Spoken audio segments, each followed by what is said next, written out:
Scott Forehand. Today is the 1st of August. Wow, this year is flying by.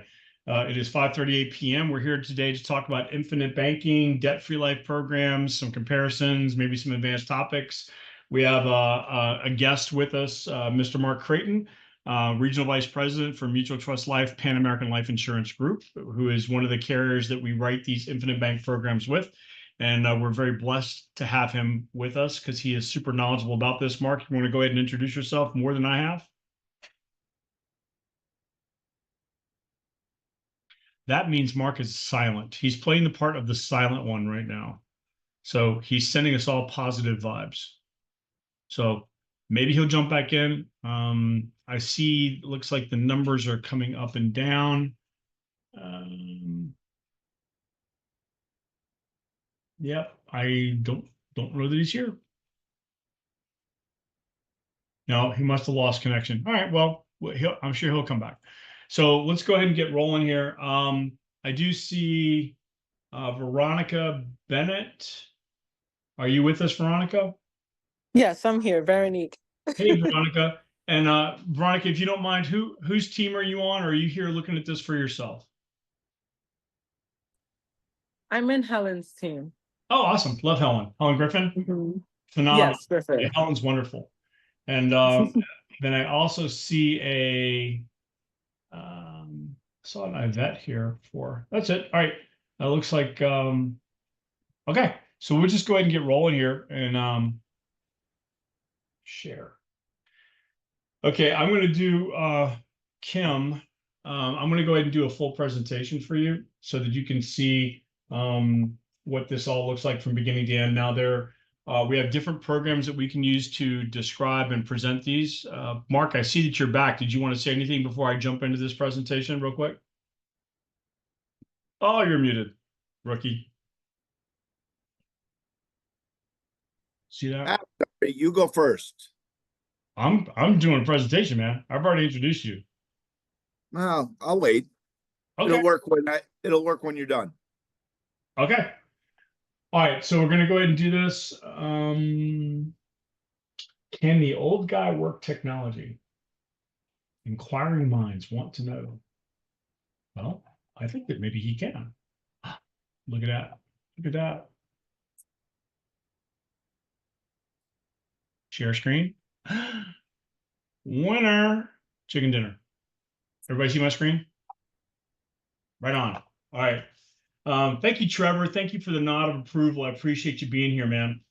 All right, so let's go ahead and roll in. So again, if you're brand new to this or you haven't seen one of these before, this is the debt-free life proprietary version of what is become known as an infinite bank. These are programs that are designed to take advantage of one of the last bastions of tax programs out there. And it happens to be the only program of its kind left in the United States and probably even on the planet where you can have your money invested and earning an interest rate and still have access to use it at the same time. So if you compare this to things like 401s or any type of retirement program, if you have an emergency and you need to borrow money from those programs, you can.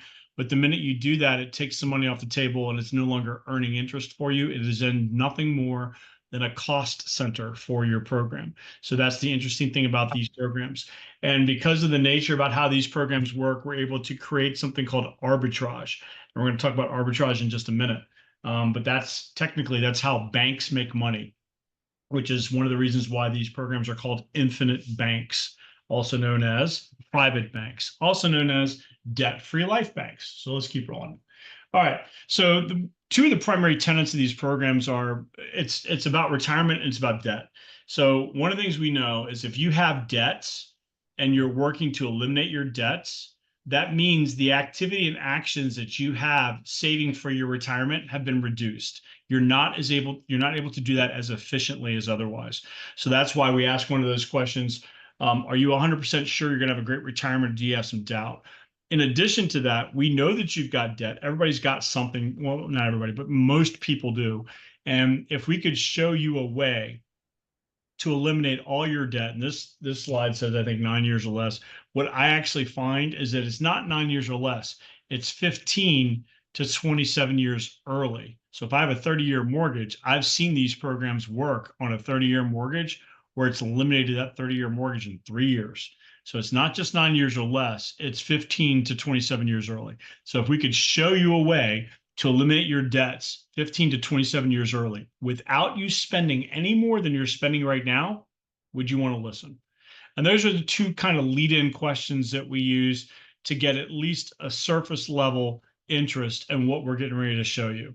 And both of those questions are definitely answered by these programs, and it definitely sets people up to have a success either in the debt elimination strategy realm or in the retirement realm, because this program does both at the same time.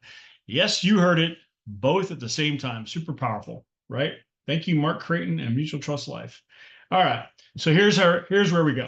So this is the average American. The average American spends most of their money, 74% in this case, on debt service and taxes.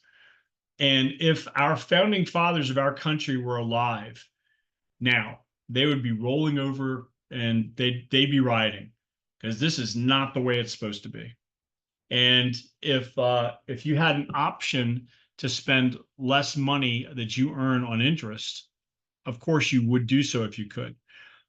One of the big problems that we see here is that if we're spending 74% of our money that we make on interest and taxes, that only leaves 26%. And if we have to spend 23%, which is the average, on just living expenses, putting food on the table, putting gas in the car, paying the power bill, paying the water bill, paying our mortgage if we have it, paying a car payment, all those just normal living things. If we're spending 23% on that and 74% on interest and taxes, what's left for retirement? So the reason why that's a huge problem is because it used to be that most companies offered a pension or offered a retirement program. That's not the case anymore. And so now we've become reliant on Social Security. And if anybody's following what's going to happen with Social Security, they've already said that Social Security is going to be defunct in 2035 unless they fix it. And they will. And one of the things they're going to have to do to fix it, they're going to reduce the Social Security payout. So they've already said that's on the table, 22% less for everybody. So if your only retirement method and only retirement vehicle that you're working with is Social Security, that means you're waiting for the federal government to take care of you later. They can't even take care of themselves. So that's a bad idea. It's a bad plan. So that means that we need to do something else. We need to make sure that we're going to be in a sound financial situation, and we have to take the bull by the horns and do this ourselves, because the federal government is not going to do it for us. And then the other part of this is, if I'm only saving 3%, which is all that's left over for retirement, if you think about how much money you make now, and then you think about, okay, let's say I make $50,000.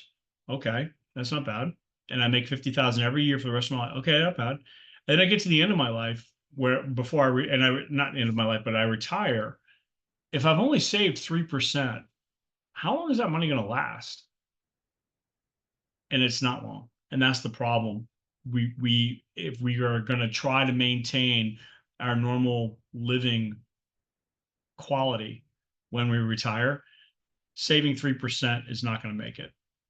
Saving 3%, even if your company's matching 3% in a 401k, is not going to make it, because you still owe tax.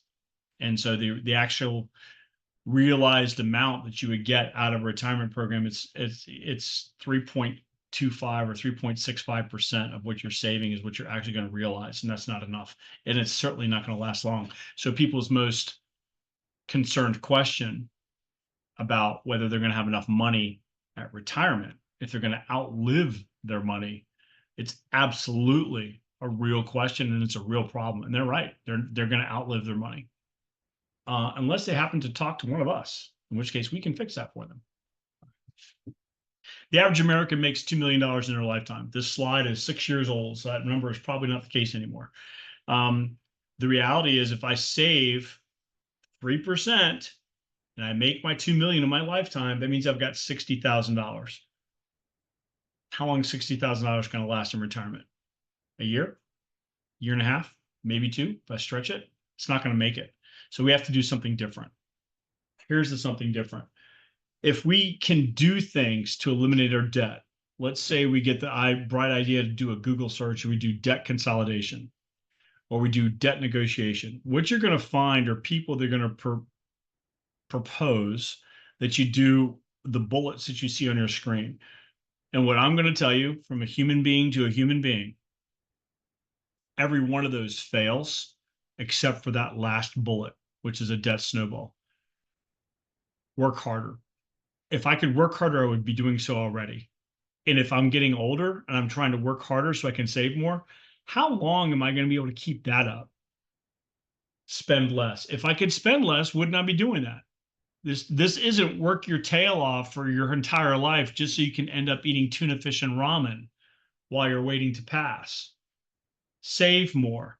Okay, well, that's kind of goes along the lines of spending less and working harder. It doesn't make any sense. Refinance. Okay, hold on. Let's look at this. If I have a debt and I change it because I refinance it into another debt, do I still have the debt? I do. Doesn't make any sense. And then finally, consolidation. Why would I take a bunch of smaller debts that are in and of themselves easy to pay off individually and lump them into one massive debt that's hard as hell to pay off? It doesn't make any sense. So consolidation fails. And then finally, that debt snowball, but only a true debt snowball, not what there's a big guy out there that's on a lot of news channels and all that stuff. And he talks to and peddles his program to a lot of churches. And what he tells you is a debt snowball is wrong. Okay. So there's a better way. And this is what that simple question, eliminating your debt in 9 years or less, or as I found, eliminating your debt 15 to 27 years early. Wouldn't that make more sense? So our goal with these programs is to move you from the left side of your screen, which is where the average American is, to the right side of your screen. I want to change the amount of money you're spending on taxes for the rest of your life from 40% of every dollar you make to 30%. Doesn't sound like a big change, but it's massive over time. Same thing is true with interest. I want to pay interest. I want to pay all my debts off, but I want to reduce the amount I'm paying in interest over time from 34 cents of every dollar down to 22 cents. Now, I didn't say go out and get a new job. I didn't say go out and invest more heavily. I'm not doing any of that. You're not going to have to go become a Walmart greeter. This is not about that. This is about spending and saving the money that you're already making in a more efficient manner. And the way we get you to the point where you're making 15% of your money go to work for you permanently in a retirement program, it all happens here. It's step A, step B, step C, and I'll show you that in just a second. It is not rocket science, folks. It is simply, there's a better way to do it, and you haven't been told the better way to do it. Why? Because you've been taught how to get into debt very easily by the banks and the banking system. They do not want you to know how to get out of debt because it's not in their best interest. So that's what this is about. Okay. So how do we do it? We're going to reduce the interest you pay over time. Pretty simple, pretty straightforward. We're going to eliminate your debt in 9 years or less, or again, 15 to 27 years early. We're going to reduce the amount of taxes you pay over time. Pretty simple, pretty straightforward. We're going to improve your cash flow. Why is that important? Because here's what I know. If you go down this path with us and you look at these programs and you are enthusiastic to begin, like everybody is, but then you become disillusioned, I know that if your cash flow isn't appreciably changed in the short term, you're not going to stick with it and you're going to waste money. This program, if you don't follow this through, it's not going to work and it's going to cost you a lot of money. And then finally, we want you to retire with a tax favored income. So what are the tax favored incomes? Tax deferred income, that's tax favored.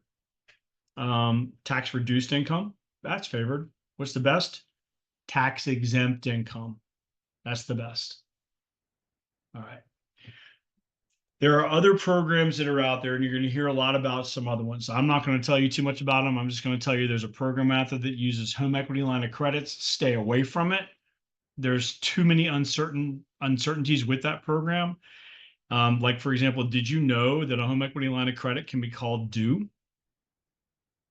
If you're using this program to help eliminate a mortgage, how are you going to pay off a mortgage with a program that encumbers your house?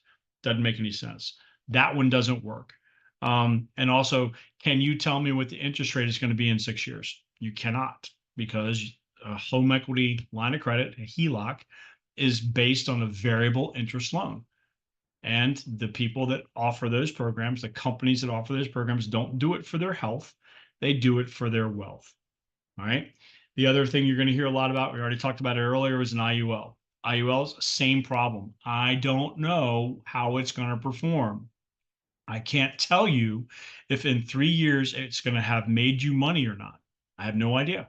And if I'm going to use this tool to eliminate my debt on a schedule and grow my wealth on a schedule that's not subject to the market, I can't do it with an IUL.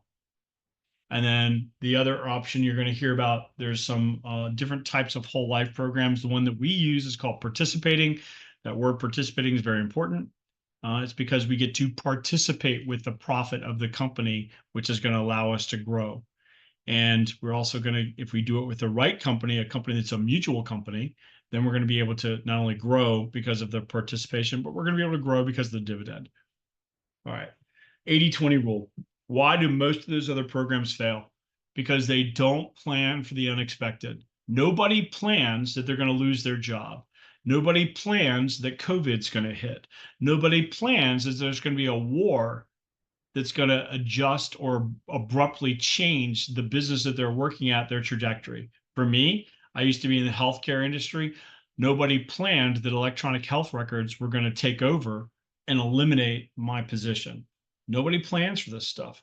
So our program does. This is why we have the 80-20 rule. And that's because the money that you see, the money that's available, that's the 80%. The part you don't see, that's the 20% emergency fund. Now, look, it is an emergency fund.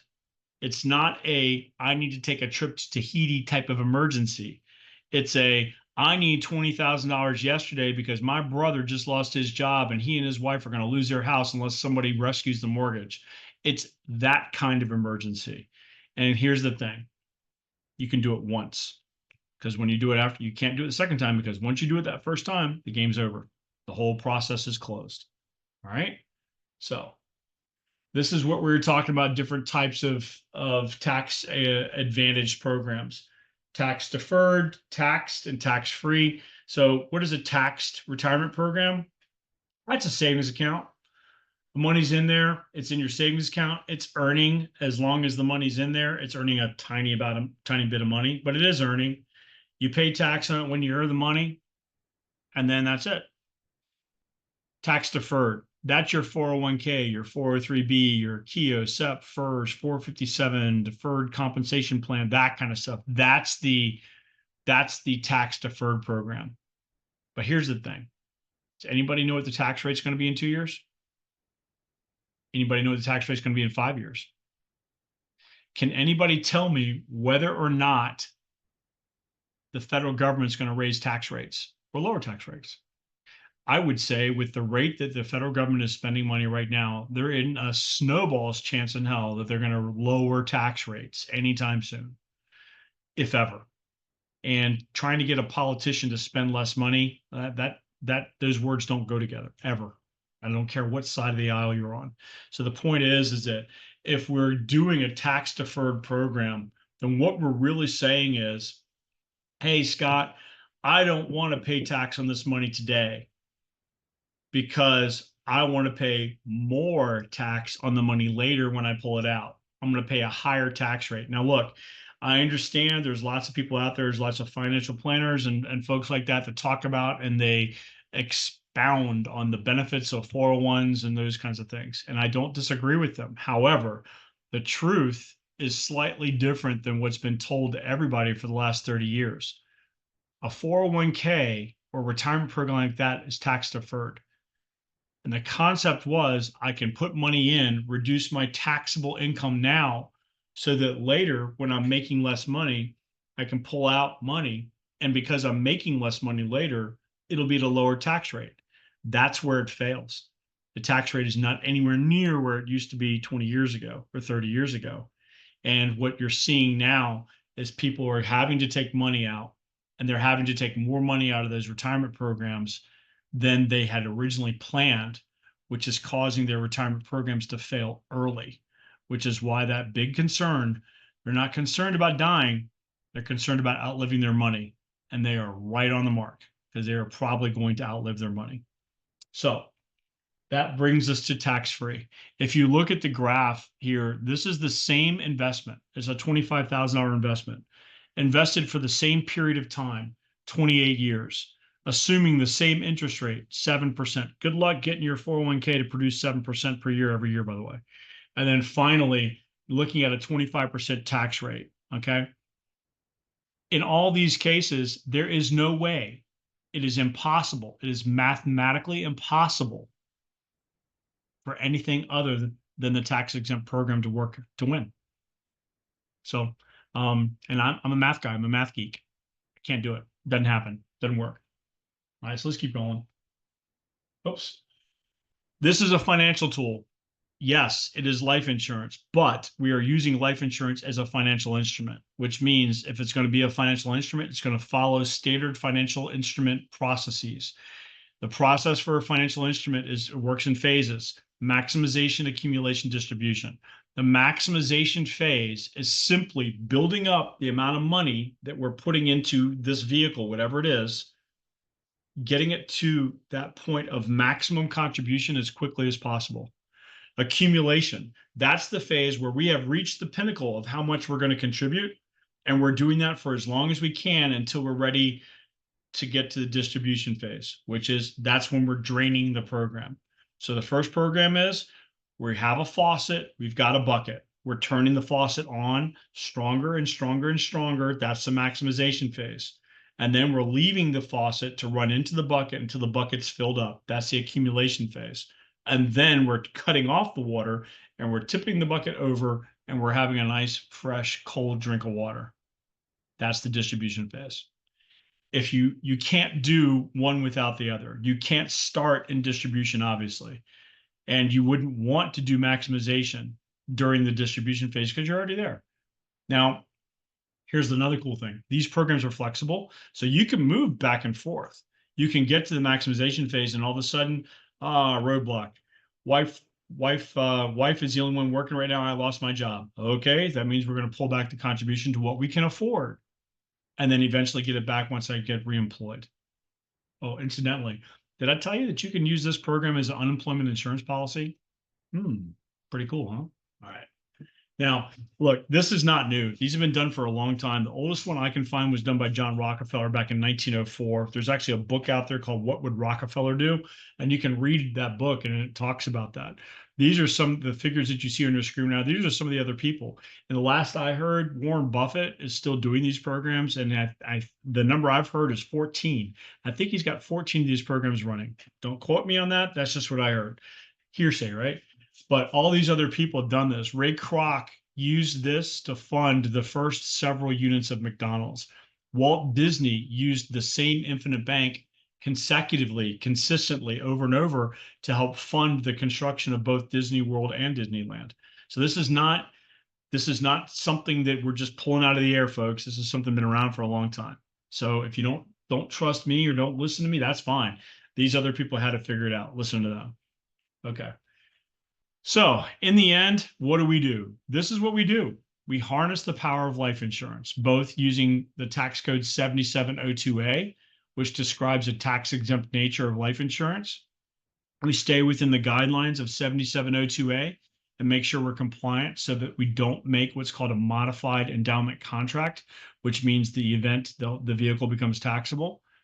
We fund it at the rate that we're supposed to get the amount of bank capacity. That's how much money we can throw in every year and how much money we can borrow every year. We do that consistently by the plan, and all that's known up front.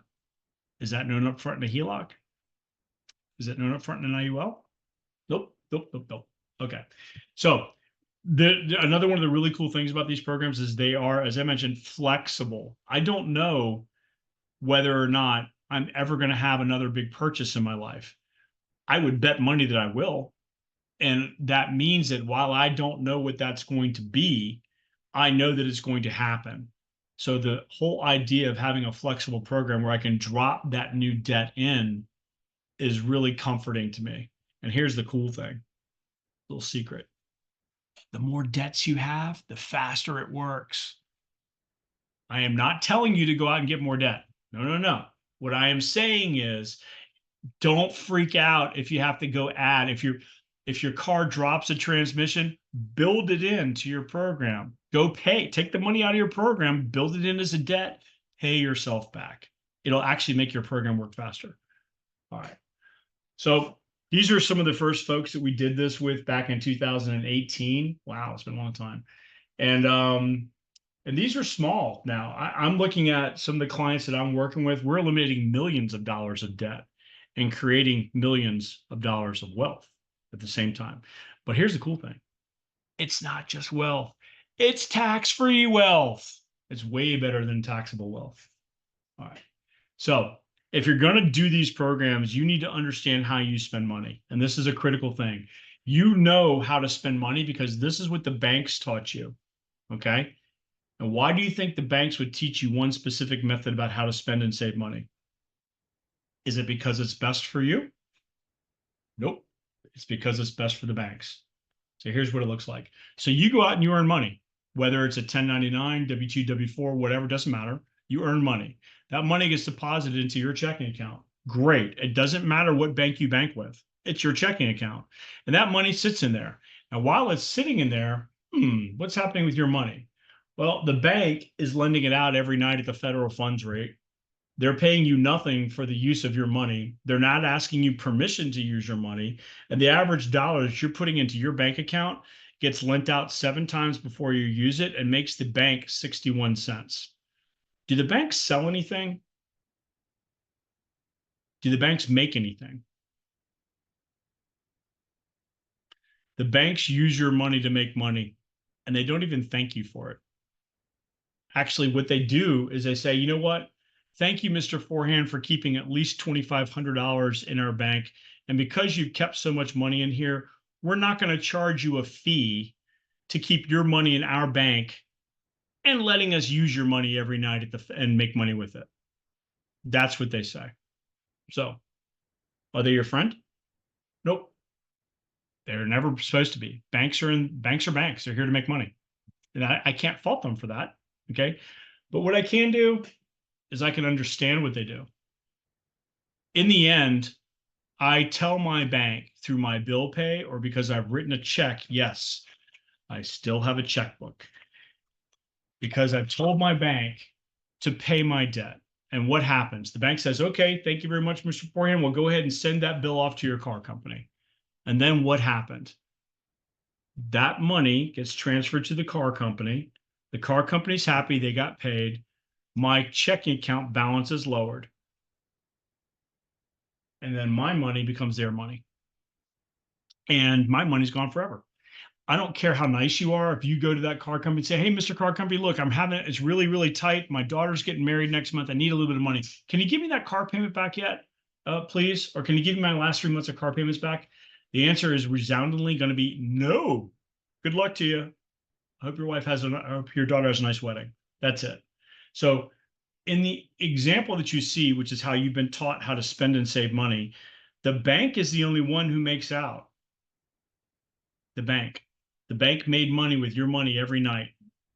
You didn't make anything.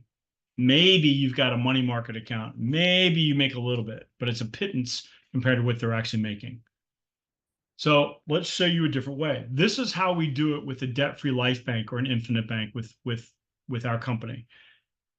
Nothing changes. You're making the same amount of money. The money's income. It gets deposited into your checking account. But here's where we change gears.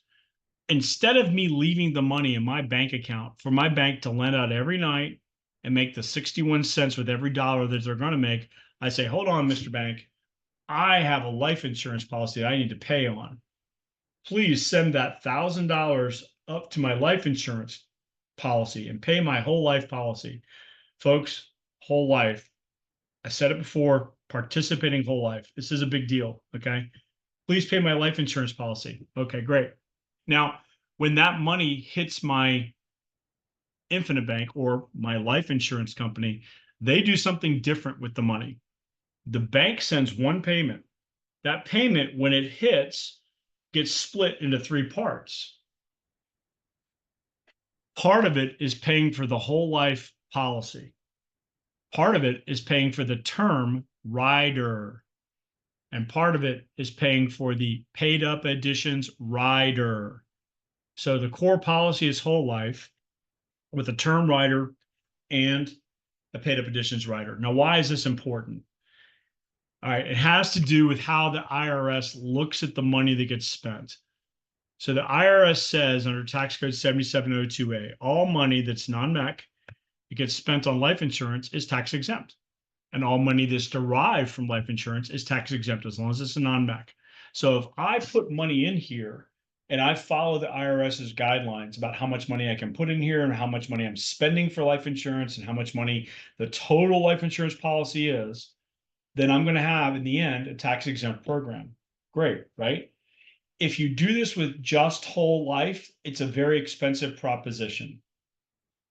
If I do it with a term rider, that allows me to have a lot more death benefit, which is critical here because I want a lot of death benefit.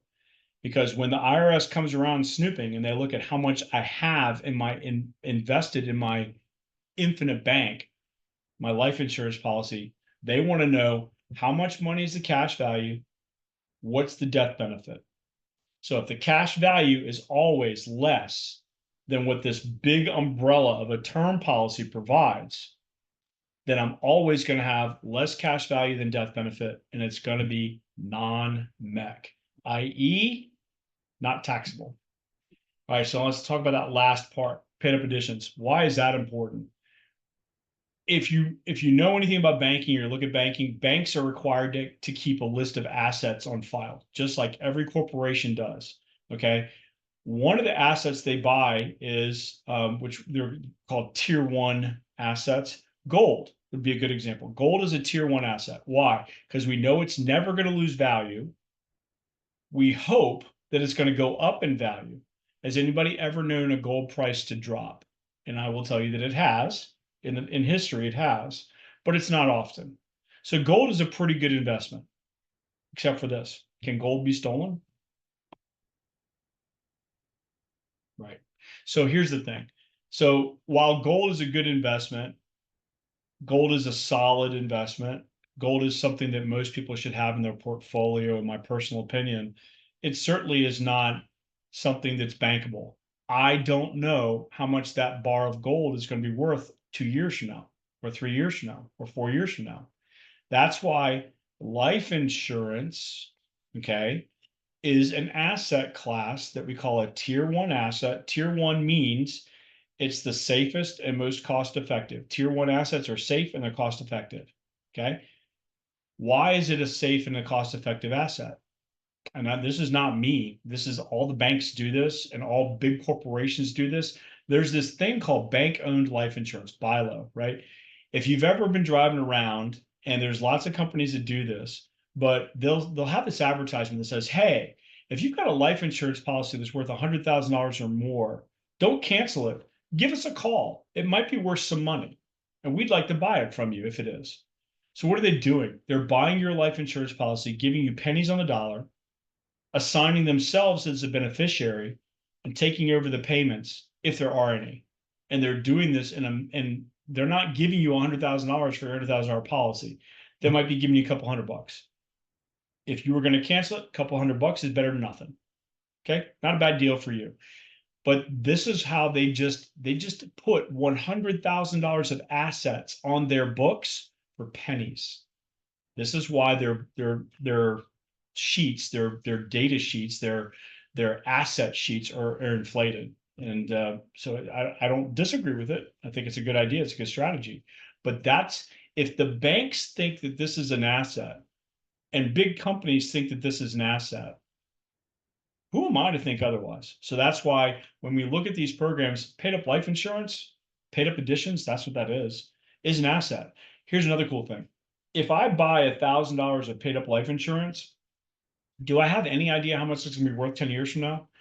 Yes, it's gonna be worth $10,000. How about 20 years from now? Yes, $1,000. What about when I die? Yes, it's worth $1,000. So the cool thing is, if I know what the asset's worth, I can use that as part of my financial plan. The IRS doesn't see that. The IRS sees how much death benefit do I have, big term policy. What's the cash value? Smaller amount. Paid up life insurance is considered cash value by the insurance company.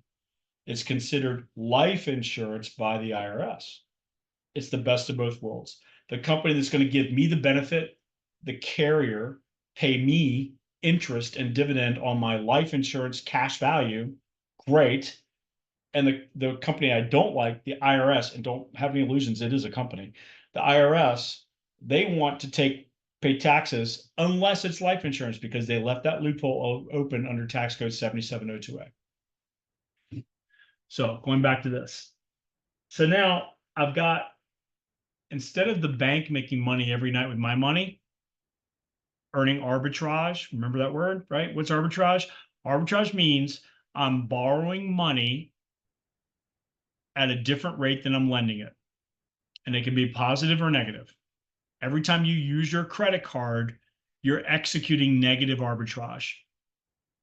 Every time a bank uses your money at night, pays you 0 to borrow it, and then makes their 1.7, 1.9 up to 24% with your money every night, they're making positive arbitrage.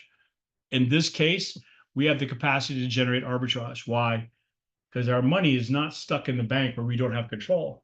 Our money is in our infinite bank where we know what the guaranteed interest rate is going to be, 3, 4, 5%. And we know that there's a dividend on top of that. We don't know what that number could be, but there's going to be a dividend. All right, so now walking through the process, we're almost done.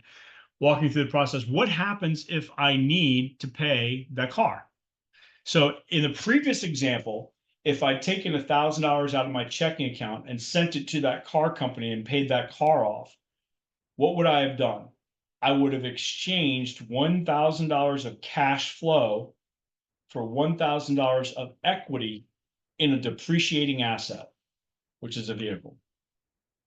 Now, doing it here, what's the difference? Same car, same $1,000. What am I going to do though? I'm not sending the car company my money. I'm taking a loan. I'm leaving my money in the bank. I'm taking a loan in the infinite bank. I'm taking a loan against it. I'm depositing that money back into my checking account. And then I'm telling my regular bank, Wells Fargo, Bank of America, whoever you bank with, doesn't matter. And I'm telling them to go ahead and pay that debt. And then what happened? The debt's paid. Is the creditor happy? Yep. Is my debt paid? Yes. Do I own that equity now? Yes. Do I still have my money? Yes. I did not use my money to pay that debt. So this should be, if you're seeing this for the first time, this is going to be an aha moment for you, what I'm getting ready to say. In the first example, I traded $1,000 of cash for $1,000 of equity. Both sides of the equation balance. I'm at 0. In this example, I traded $1,000 of somebody else's money for $1,000 of equity, and I still have my $1,000. In this example, my net wealth is now plus $1,000. I just doubled my net wealth because I have the equity and I have my cash. My cash is working for me forever. The equity is still in that widget, whatever I bought. Hopefully you just had a holy cow moment. That is why wealthy people have been doing these programs since 1904. And what I just described to you is a debt elimination strategy. It is not the end all be all of these programs. There's all kinds of stuff you can do with these. If you want to check it out, watch some of the other videos I've done. But you're only limited by your imagination about how you can use these programs. And that is as far as I want to go. So thanks for listening. Thanks for watching. Now, Mr. Creighton, let's hear from the great and powerful Mark. I hope you guys are all excited, and I hope there's a bunch of aha moments in there. Scott just teased something at the end there. There's a number of things you can do. It's infinite. It's how these policies can serve your clients. It's infinite that it creates wealth. The greatest source of wealth creation in the country is what? Where does it come from? Life insurance. Yep. So my policies are going to bless my wife. And if she doesn't need the money, it's going to bless my kids and my grandkids, ever-growing group of little beings. Couple thoughts I had today, and this started. It's kind of driving to the airport on Monday. I was thinking about some stuff. I'm going to step back though. And what's one of the first things we learn when we're becoming, when we're approaching adulthood? What are we supposed to do? You need to create some safe, secure wealth. You need to accumulate some cash to handle those emergencies. When Scott's showing you these plans and he's telling you can get these clients out of debt in this much time, if we stress the bejesus out of a plan, which is what every financial planner in the world does, going, oh, look over here, this whole what it might be thing, look what it's going to do for you. We're not doing that. This plan is based on a percentage of guaranteed cash value, leaving 20% of the cash value to handle the emergencies, because it is a truth. It is a great fact. Life happens. Life is going to change. And this solution can be there for you. So one, we're creating some safe wealth right off the bat. Okay. And when we think about wealth creation and retirement and what's the number one problem? Nobody has cash. Okay, well, go make more money.